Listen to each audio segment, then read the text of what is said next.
بسم الله الرحمن الرحيم الحمد لله رب العالمين والصلاة والسلام على رسول الله أما بعد عن ابن عباس رضي الله عنهما قال رسول الله صلى الله عليه وسلم ما من أيام العمل الصالح فيهن أحب إلى الله من هذه الأيام العشر قالوا يا رسول الله ولا الجهاد في سبيل الله فقال رسول الله صلى الله عليه وسلم ولا الجهاد في سبيل الله إلا رجل خرج بنفسه وماله فلم يرجع من ذلك بشيء رواه البخاري.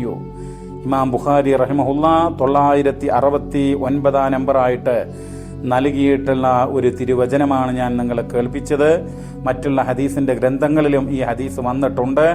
Ibn Abbas റളിയല്ലാഹു അൻഹുമാ നിവേദനം ചെയ്യുകയാണ്, മാമിൻ അയ്യാമിൻ അൽ അമലു സ്വാലിഹ് എന്ന് പറഞ്ഞാൽ സൽക്കർമ്മങ്ങൾക്ക്, പുണ്യകർമ്മങ്ങൾക്ക് അത് നിർവഹിക്കാൻ അള്ളാഹുവിന് ഏറ്റവും ഇഷ്ടപ്പെട്ട ദിവസങ്ങളായിട്ട് ഈ ദുൽഹജ്ജ് മാസത്തിന്റെ ആദ്യ 10 ദിവസങ്ങളെക്കാൾ ഏറ്റവും ശ്രേഷ്ഠമായ മറ്റ് ഒരു ദിനങ്ങളുമില്ല എന്നാണ് ഈ ഹദീസിന്റെ പദപ്രയോഗം. ആദ്യം തന്നെ തുടങ്ങുന്നത് മാമിൻ അയ്യാമിന്ന, യാതൊരു ദിവസങ്ങളുമില്ല സൽക്കർമ്മങ്ങൾക്ക് അള്ളാഹുവിന്റെ അടുക്കൽ ഏറ്റവും പുണ്യമാക്കപ്പെട്ട ദിവസങ്ങളായിട്ട് ഈ ദിവസങ്ങളെക്കാൾ, ഈ ദുൽഹജ്ജ് മാസത്തിന്റെ ആദ്യ 10 ദിവസങ്ങൾ എന്നാണ് ഉദ്ദേശിക്കുന്നത്. അപ്പൊ ഇത് കേട്ടപ്പോ സ്വഹാബത്ത് ചോദിച്ചു, കാലു, അവർ ചോദിക്കുകയാണ്, യാ റസൂലല്ലാ, അള്ളാഹുവിന്റെ തിരുദൂതരെ, വലൽ ജിഹാദു ഫീ സബീലില്ലാഹ്, അള്ളാഹുവിന്റെ മാർഗത്തിലുള്ള ധർമ്മസമരമോ? അള്ളാഹുവിന്റെ മാർഗത്തിലുള്ള ധർമ്മസമരം വമ്പിച്ച പുണ്യമാണ് എന്ന് അവർക്കറിയാം. അപ്പോ അത് ഈ ദിവസത്തിൽ ചെയ്താൽ, അത് മറ്റുള്ള സന്ദർഭങ്ങളിൽ ചെയ്താൽ അതല്ലേ മികച്ചു നിൽക്കുക ഈ ദിവസങ്ങളിൽ സൽക്കർമ്മങ്ങൾ ചെയ്യുന്നതിനേക്കാൾ? അപ്പൊ പ്രവാചകൻ പറയുകയാണ്, അള്ളാഹുവിന്റെ മാർഗത്തിലുള്ള ജിഹാദും അതിനേക്കാളൊക്കെ മികച്ചതാണ് ഈ ദിവസത്തിൽ സൽക്കർമ്മങ്ങൾ ചെയ്യുക എന്നുള്ളത്. എന്നാൽ ഇല്ലാ റജുലുൻ ഖറജ ബിനഫ്സിഹി വമാലി, ഒരാൾ സമ്പത്ത് കൊണ്ടും അതുപോലെ ശരീരം കൊണ്ടുമൊക്കെ അള്ളാഹുവിന്റെ മാർഗത്തിലുള്ള ധർമ്മസമരത്തിന് പുറപ്പെട്ടു, എന്നിട്ടോ ഫലം യർജഅ മിൻ ദാലിക ബിശൈഇൻ, യാതൊന്നുകൊണ്ടും അദ്ദേഹം മടങ്ങിയില്ല, അഥവാ രക്തസാക്ഷിയായി അള്ളാഹുവിന്റെ മാർഗത്തിൽ ഷഹാദത്ത് വരിച്ചു, ഷഹീദായി, അങ്ങനെയുള്ള ഒരു വ്യക്തിയെ സംബന്ധിച്ചിടത്തോളം അദ്ദേഹമാണ് ഏറ്റവും മികച്ചതായിട്ട്, അല്ലെങ്കിൽ ഏറ്റവും അള്ളാഹുവിന് പ്രിയങ്കരമേറിയത്.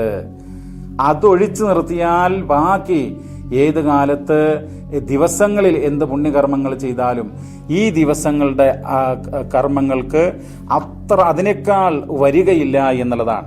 അതായത് സൽക്കർമ്മങ്ങൾക്ക് ഏറ്റവും പുണ്യമാക്കപ്പെട്ട ദിവസങ്ങളാണ് ദുൽഹജ്ജ് മാസത്തിന്റെ ആദ്യത്തെ 10 ദിവസങ്ങൾ എന്നാണ്. അപ്പൊ ഈ ദിവസങ്ങളില് നമുക്ക് ഈ ഹദീസിന്റെ വെളിച്ചത്തില് ഒട്ടനവധി നന്മകൾ ചെയ്യാനായിട്ട് കഴിയും. ഒന്ന്, നമ്മൾ തക്ബീർ, തഹ്മീദ്, തഹ്ലീൽ ഇതൊക്കെ വർദ്ധിപ്പിക്കുക. അല്ലാഹു അക്ബർ, അല്ലാഹു അക്ബർ, അല്ലാഹു അക്ബർ, ലാ ഇലാഹ ഇല്ലല്ലാഹു വല്ലാഹു അക്ബർ, അല്ലാഹു അക്ബർ വലില്ലാഹിൽ ഹംദ് എന്നുള്ള തക്ബീറുകൾ മുഴക്കുക. തക്ബീർ, അതിന് മുത്തലക്കായ തക്ബീർ എന്ന് പറയും. അതായത് നിരുപാധികം, ഒരു ഷർത്തുമില്ലാതെ, ഒരു ഉപാധിയുമില്ലാത്ത തക്ബീർ. അത് ദുൽഹജ്ജ് മാസം കണ്ടത് മുതൽ നമുക്ക് എന്ത് ചെയ്യാം, നമസ്കാരത്തിന് ശേഷമെന്നോ ഫർദ് നമസ്കാരത്തിന് ശേഷമെന്നോ അല്ലെങ്കിൽ അതിന് മുമ്പെന്നോ അല്ലെങ്കിൽ രാവിലെ എന്നോ വൈകുന്നേരം എന്നോ പകലെന്നോ രാത്രിയെന്നോ വ്യത്യാസമില്ലാതെ, നിർണിതമായ സമയമില്ലാതെ, നിർണിതമായ എണ്ണമില്ലാതെ നമുക്ക് നിരുപാധികം ചൊല്ലാവുന്ന തക്ബീറുകൾ ഇസ്ലാം പഠിപ്പിക്കുകയാണ്. അത് സ്ത്രീക്കും പുരുഷനുമൊക്കെ ചൊല്ലാവുന്നതാണ്. അത് കടയിലോ അല്ലെങ്കിൽ ജോലി ചെയ്യുന്ന സ്ഥാപനത്തിലോ വീട്ടിലോ മാർക്കറ്റിലോ എവിടെയും വെച്ച് നമുക്ക് ചൊല്ലാവുന്നതാണ്. പള്ളിയിലേക്ക് പോകുമ്പോഴും പള്ളിയിലും ഒക്കെ ചൊല്ലാവുന്നതാണ്. അത് ഈ ദിവസങ്ങളിൽ നമ്മൾ ധാരാളമായിട്ട് നിർവഹിക്കുക. ഫർള് നമസ്കാരങ്ങൾ ജമാഅത്തായിട്ട് നിർവഹിക്കുക. സുന്നത്ത് നമസ്കാരങ്ങൾ, സ്ഥിരപ്പെട്ട സുന്നത്ത് നമസ്കാരങ്ങൾ ഉണ്ടല്ലോ, അവ നിർവഹിക്കാനായിട്ട് ശ്രമിക്കുക. ഈ സുന്നത്ത് നമസ്കാരങ്ങളെ കുറിച്ച് പറയുമ്പോൾ സമൂഹത്തിൽ ധാരാളം അനാചാരങ്ങളും ബിദ്അത്തുകളും നിറഞ്ഞിട്ടുള്ള സുന്നത്ത് നമസ്കാരങ്ങളുണ്ട്.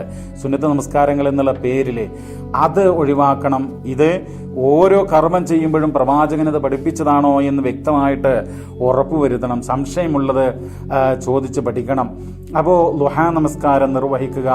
അതുപോലെ തന്നെ ഏറ്റവും പ്രധാനപ്പെട്ട സുന്നത്ത് നമസ്കാരമായിട്ടുള്ള തഹജ്ജുദ്, രാത്രിയിലുള്ള തഹജ്ജുദ്, അത് വിത്റിൽ അവസാനിപ്പിച്ചുകൊണ്ട് അങ്ങനെ നമസ്കരിക്കുക.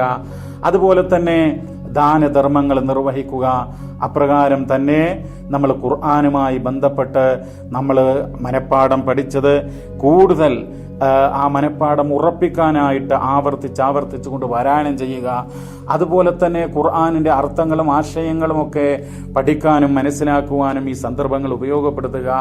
അതുപോലെ ഈ ദിവസങ്ങളിലെ തിങ്കളും വ്യാഴവും പ്രത്യേകം സുന്നത്ത് നോമ്പ് നോക്കുക എന്നുള്ളത്. കാരണം സൽക്കർമ്മങ്ങൾക്ക് ഏറ്റവും പ്രിയങ്കരമായിട്ടുള്ള ശ്രേഷ്ഠമായിട്ടുള്ള ദിവസങ്ങളാണല്ലോ അപ്പോൾ തിങ്കൾ വ്യാഴം.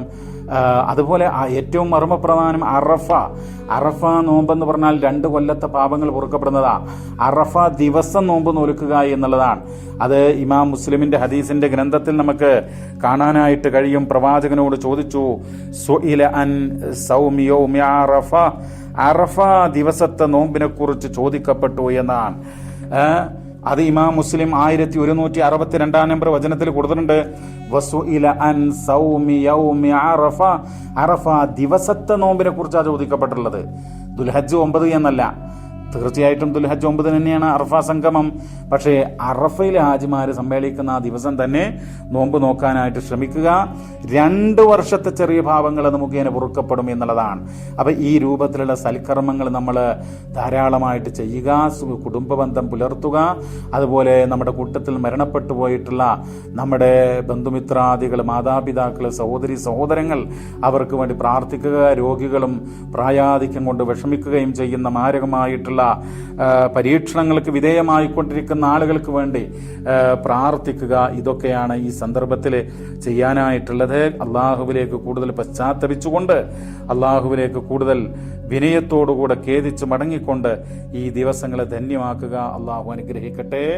സ്വല്ലല്ലാഹു വസല്ലമ അലാ നബിയിന മുഹമ്മദ് വൽഹംദുലില്ലാഹി റബ്ബിൽ ആലമീൻ.